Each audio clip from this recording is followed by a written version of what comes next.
If they have a condo or a house, do they own it or are they renting? And what about their car?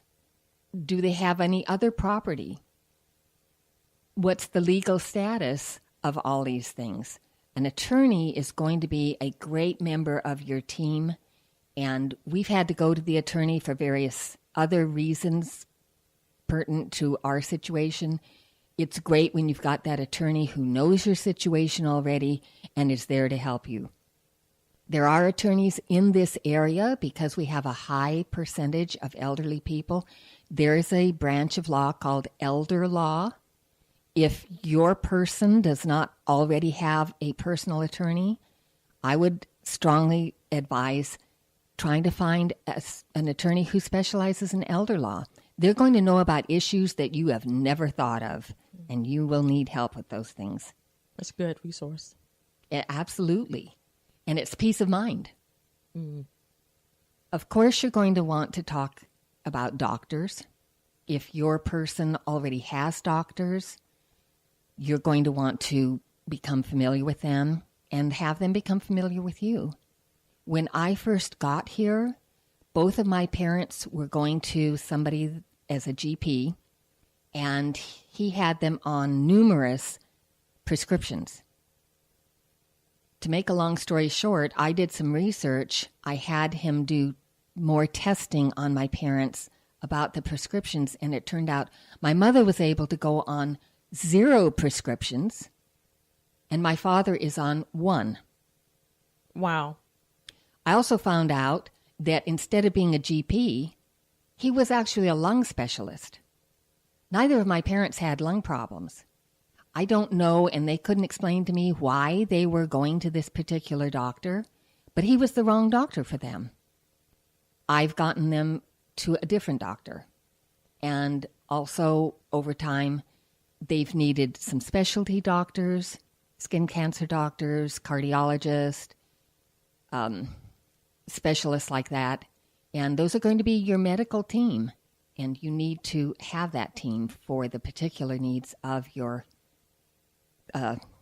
family members. Mm-hmm. Also, you're going to be surprised that you may need to do some research on what does your family member own in terms of property. I just got a real shock recently because I knew that my dad owned his condo outright. I went to the tax collector's office to change my driver's license and just on an impulse said, "How are the taxes on my dad's condo?" The lady looked it up and she said, "Great, your dad's condo taxes are fine, but he's behind in his taxes for the other 2 pieces of property that he owns." I said, "What other 2 pieces of property?" She said, "Well, he owns 2 other pieces of property and he's behind in his taxes and you might want to look into that." She said, "Why don't you go down to the tax assessor's office and talk to them?" I got down there. The lady talked to me. She printed out some information for me. I went home and said to my dad, "Do you own 2 other pieces of property?" And he says, "Oh, yeah." He's like, "Oh, sure I do." Yeah. Why don't you don't know that? I had no idea. Mm-hmm. So that's a very good thing to check into, and it's not something that you might think of. Now, Robin, you mentioned about the attorney having a good team. First thing is attorney, and I think that is really, really awesome for you to think about that first, because normally as a caregivers, we don't think that's the first thing to do. But what service have you used or are you using to care for your dad when you're not home? Who are you using? Oh, I do have some people who assist, and we have Health First Insurance, and they have private duty caregivers. We found a wonderful lady who comes in for 4 hours every day. She cooks him a hot, nourishing meal every day, and she will do light housekeeping. And actually, we kind of laugh about it because I'm very into housekeeping, so I'd be doing things myself. But she says, she's there for 4 hours, and so she wants me to leave things for her to do. So she changes his bed. She changes out the linens in his bathroom. She washes clothes, and she does some light housekeeping. And because she's there for 4 hours, that's when I am free to go out and run errands, go to the grocery store, meet friends for breakfast or lunch, go to the library, just do some things for me. And we also have a wonderful thing that I found out about, which is in-home hospice care. We got involved with that after I read about it in a magazine, and we got signed up for that. So from that, my dad has a whole team of people who come to help out with him. Every day he has somebody who shows up and helps him take his shower and helps him get dressed in the morning. That is invaluable. We also have a nurse who comes once a week and checks him and sees that he's doing all right physically. There's a chaplain who comes and talks to him. And we have a doctor who, believe it or not, makes house calls. You know how rare so that is. You have the A team, Really not do. just a team. Yes. And it's been surprising to me how few people know that this is available. Now, is this a private service that you went out and you hired them? Is this through a company or?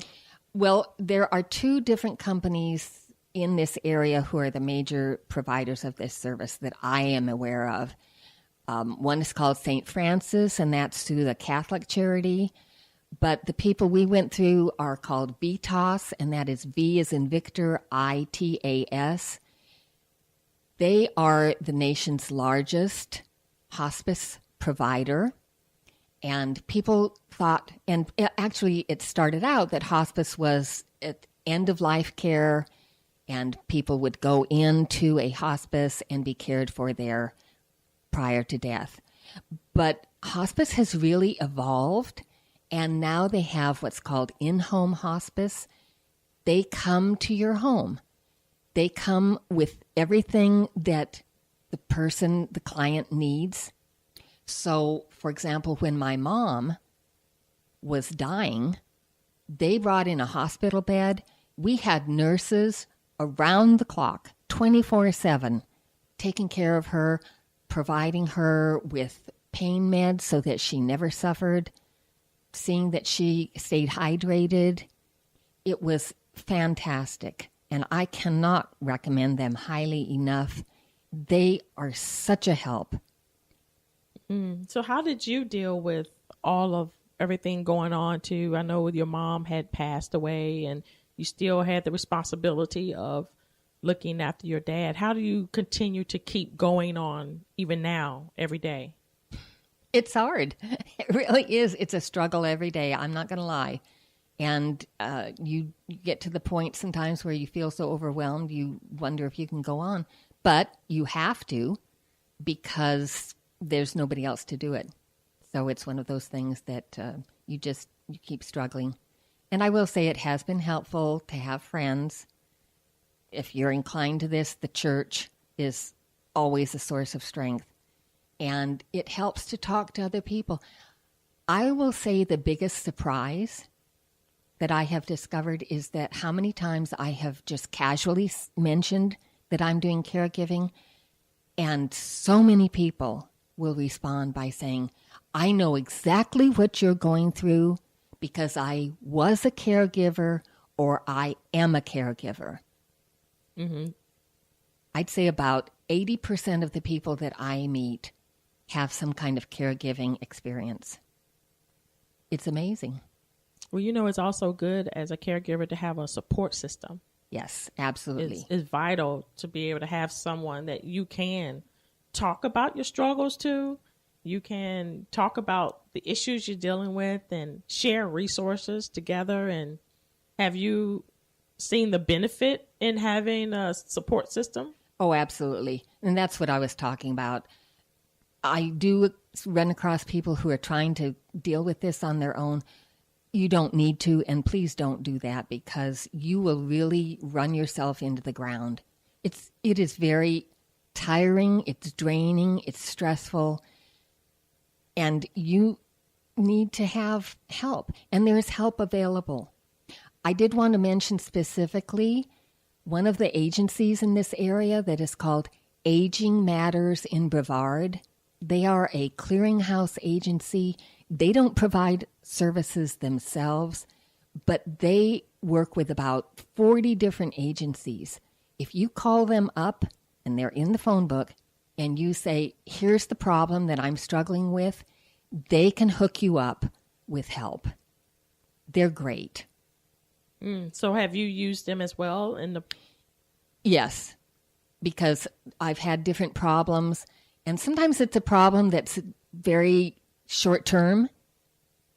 For example, I know that there are times that people may have car problems, but they have someone they're caregiving for who needs to get to that doctor's appointment.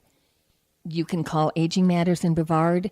They will put you through to, there's a car service where if you need a ride to something like a doctor's appointment, they'll get you there and home. How great is that? That is amazing. I mean, it's really good that you're bringing all of this up, because as caregivers, one, most of the time don't have time to really research.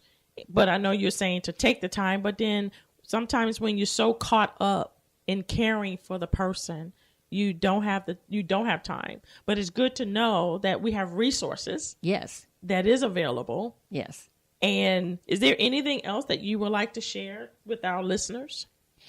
I would like to give a plug for the libraries, because they have so many resources available. When you're a caregiver, not only do they have the books that you can do research in, but every library has programs that they have available for you. Many of them have exercise programs. You need to stay in good shape yourself. They have movies. They have classes. This has been a great resource for me to just get me out of the house, and a lot of these things go on during the day. So when I have other people at the house covering for me, I can get out and go do something, and it just takes your mind off everything, and that's what you need to do. And they also, of course, have DVDs, CDs, books, magazines, all those things that you can check out, take home, so that even though you may feel that you're stuck at home, you still have some entertainment and some mental and emotional relief. So they're great. Well, we're living in a society where a lot of us are we find ourselves taking care of a lot of people. Yes. Whether they are sick or maybe on the verge of being sick or whatever, for whatever reason. And it is good to be able to know that you're not alone. And I believe that's what you're basically telling us. Yes. That you're not alone. Exactly. And that you help. And most of the time is asking. Yes. Yes, that's been the key, because when you start off and you're in this situation, you're just looking around going, what do I do? Where is help? How do I find someone? And I did that at first. I was looking through the phone book. I was desperately looking in the back of books, trying to find organizations. But as I started asking for help and talking to people, I found out, yes, there is help available. You're going to have to make a little effort to contact these people. But once you do, the help is absolutely there. And there are so many people and so many organizations out there. So I just hope that people realize, don't struggle by yourself. Don't think that you're alone. Don't think that you have to do it all on your own. Well, thank you, Robin, for coming out and sharing with us. And we know that you have definitely given us a lot of resources and a lot of things to think about as well. So we appreciate you coming out. You're welcome. And thank you, listeners, for listening to Live with Necee. I am your host, Opal Bailey. God bless.